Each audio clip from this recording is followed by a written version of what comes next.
वक्फ bill पर मुसलमानों के मसीहा बनकर कोर्ट में पहुंचे थे कपिल सिब्बल। फिर जज साहब ने पूछ लिया ऐसा सवाल, कोर्ट रूम में ही पानी मांगने लगे। वक्फ बिल पर चल रही थी जरूरी सुनवाई, तभी बीच में बोले कपिल सिब्बल। सीजेआई संजीव खन्ना ने सरेआम लगाई फटकार। वक्फ संशोधन कानून को लेकर दाखिल याचिकाओं पर गुरुवार को सुप्रीम कोर्ट की बेंच सुनवाई के लिए बैठी। कोर्ट ने कानून पर रोक नहीं लगाई है, लेकिन एक हफ्ते के लिए पहले जैसी स्थिति बने रहने का निर्देश दिया है। फैसला सुनाते वक्त याचिकाकर्ता के वकील कपिल सिब्बल बीच में बोल पड़े तो मुख्य न्यायाधीश संजीव खन्ना ने उन्हें टोक दिया और कहा कि बीच में मत बोलिए। सीजेआई संजीव खन्ना ने फैसला सुनाते हुए कहा, वक्फ घोषित संपत्ति और रजिस्टर्ड संपत्ति को पहले की तरह बने रहने दिया जाए। इस दौरान कपिल सिब्बल बोल पड़े कि वक्फ बाय यूजर भी लिखिए। सीजीआई ने उन्हें टोकते हुए कहा, मैं आदेश लिखवा रहा हूं, बीच में मत बोलिए। उन्होंने कहा कि सॉलिसिटर मेहता ने कहा कि सरकार 7 दिन में जवाब दाखिल करना चाहती है।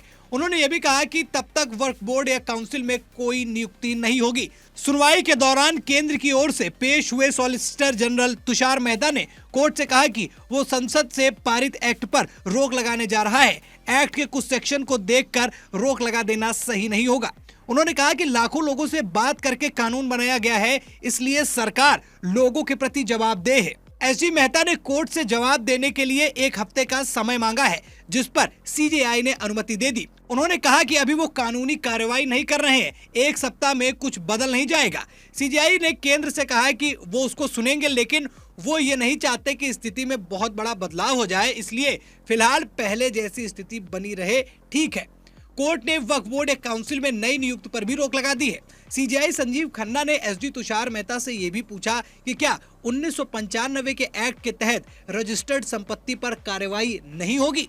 एसजी ने इस पर कहा कि यह बात कानून का हिस्सा है। कोर्ट ने यह भी कहा कि याचिकाकर्ता पक्ष की तरफ से सिर्फ 5 याचिकाएं ही हों, सबको सुनना संभव नहीं है, इसलिए इस पर 1 दिन में फैसला लेकर बताएं।